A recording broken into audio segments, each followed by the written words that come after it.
Ignition sequence start. 6, 5, 4, 3, 2, 1, 0. Liftoff. We have a liftoff.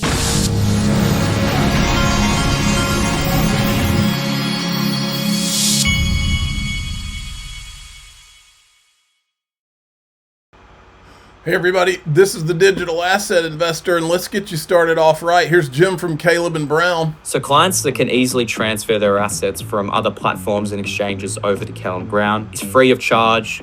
We don't have any limits or minimums. So regardless of the size that you're looking to transfer over, you'll have access to your own Caleb & Brown account, which will have dedicated wallets for our specific assets that we list. And it's quite a seamless and easy process to then transfer those assets from other platforms to Caleb & Brown. If you're someone that's not super experienced in doing that, and we can understand that there are stress involved in moving your assets over, that's where you can reach out to your broker. They can assist you in getting those assets and moving them over. But completely free of charge and an easy process to do with Caleb & Brown. Okay, if you haven't done it yet and you want to get ready for what I think is a bull run coming, go to XRPwealth589.com. This is Caleb & Brown's my partner. You can it'll forward you to my page here on Caleb & Brown. You click sign up today. All right, we've been through the fire, folks. We've come a long way. This is where we came from. Jay Clayton didn't want his personal legacy, and Trump didn't give a crap about crypto.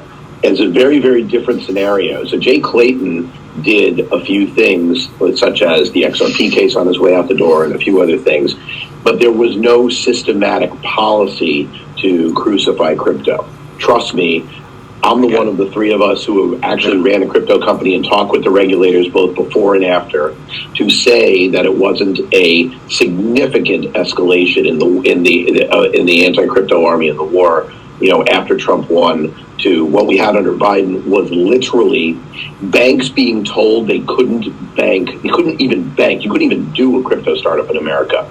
The SEC basically saying if you so much as think about a token or talk about it having one, if you're a U.S. company, we're going to lock you up or try to. We're going to bankrupt you. We're going to use our lawyers, even if we can't win. That was silly. To bankrupt you. Yeah, well, they did that for 4 years. 4 years we went through, folks. And this is the Chainlink, I think CTO, talking about what it's like now to meet with the SEC. The SEC has taken to our industry as a source of economic growth that they want to unlock. I definitely got that sense in the meeting. We discussed and we showed them a number of key things around cross-chain connectivity, compliance on chain, transfer agency, which is a critical process that needs to be done properly on chain. Basically, I think we're at a stage now where there's critical off-chain processes that have regulation and law that need to now happen on-chain. Transfer agency is a good example. Compliance is another good example. Transfer between chains and reliable cross-chain standards that comply are a good example. These are all topics that we put forward to think about with them. I think the reception was very positive. I think if you look at the speeches that the chairman has made, you'll see that basically they're very focused on getting the U.S. to be the epicenter of digital asset tokenization. I'm increasingly convinced that digital asset tokenization is the next stage of our industry. I think that the regulators are now viewing our industry not as a threat, but as a source of success and economic progress for the United States. Imagine that. Which is a very different position from how they were viewing our industry even half a year ago. Or maybe more than half a year ago now, maybe 9 months ago. So I think that shift is really significant for two reasons. One, that's because the people running the show were anti-American and they were trying to bring in some kind of globalist world. One reason is what it's going to do to the U.S. market. But really, a lot of the world follows U.S. regulation as a template for how they regulate. So I think what we're actually talking about is a kind of a global regulatory pattern that's going to massively benefit our industry. Very specifically, the RWA industry. I think it'll benefit the cryptocurrency industry by legitimizing it. But I think the RWA and digital asset tokenization trend is really what's going to get kicked off here big time. Oh, yeah. It's coming.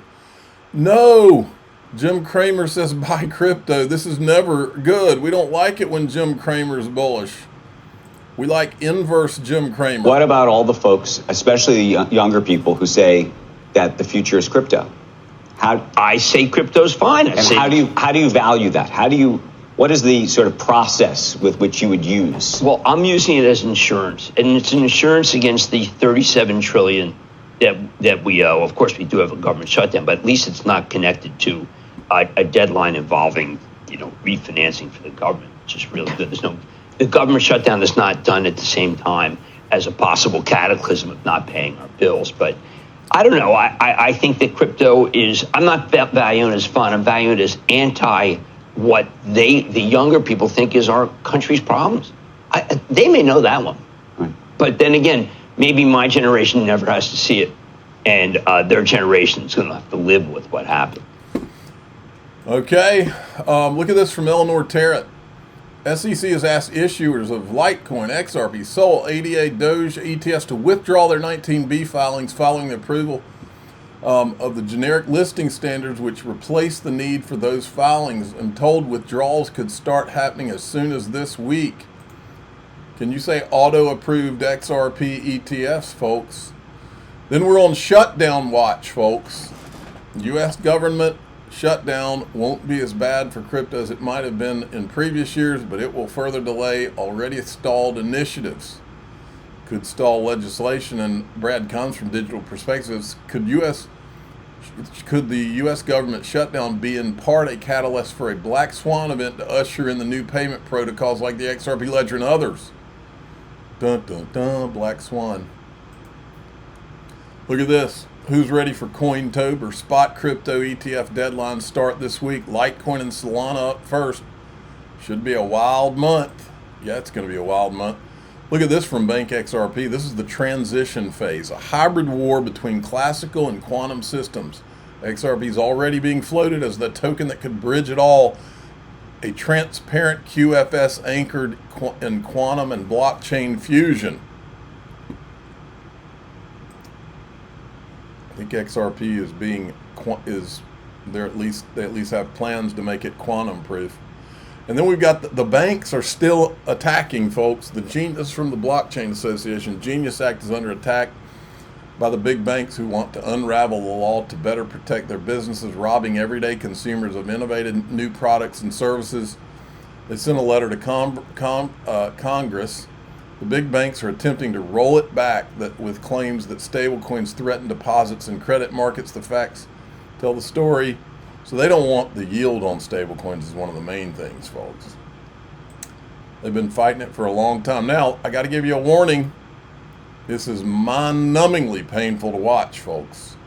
These are a couple of the grown men that are going to weep when they realize that XRP is the one. And I think, the free market will kind of play all these things out. It's just like kind of like what we were saying earlier with the shit coins and everything like that, the Bitcoin treasury companies kind of coming in. I mean, my opinion is all right, like maybe you could have some of these guys beat Bitcoin. Maybe you could have the Solanas of the world or the XRPs or whatever you're talking about beat Bitcoin for a month, a week, a day, whatever it is. But I know in the long term, Bitcoin's going to win, and it's just going to be Bitcoin and Bitcoin only.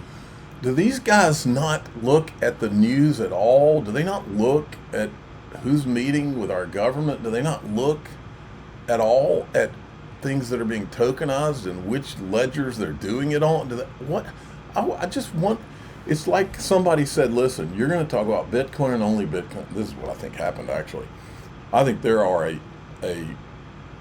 bunch of these Bitcoin people that are literally paid probably to go out and say nothing but Bitcoin, no matter, ignore everything else that's being done and just talk about Bitcoin, ignore tokenization, ignore any of these other platforms that are getting yield and all the different things. I mean, it's crazy.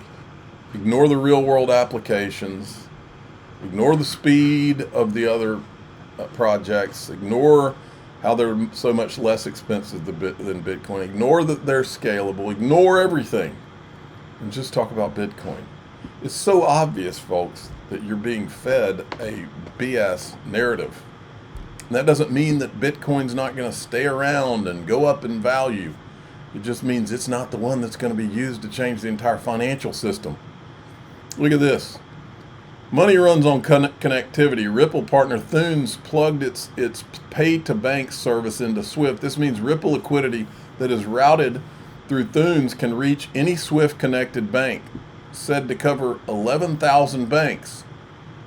Here's one of the guys, global head of strategic partnerships at Thunes. He's going to SWIFT Sibos as a 2025 speaker.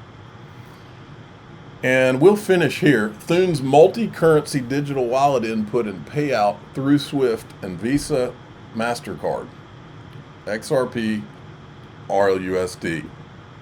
The writing's on the wall. Okay, in DAIXRP.com, the Patreon, we're going to talk about crypto conspiracies. We'll go over 2 of them. If you'd rather join through YouTube, click join below any of these YouTube videos. If you want to join through X, hit subscribe through X. I'm the digital asset investor. I'm not an investment advisor. This is for entertainment purposes only. Please subscribe, hit the like button, tell your friends and family. Here we go.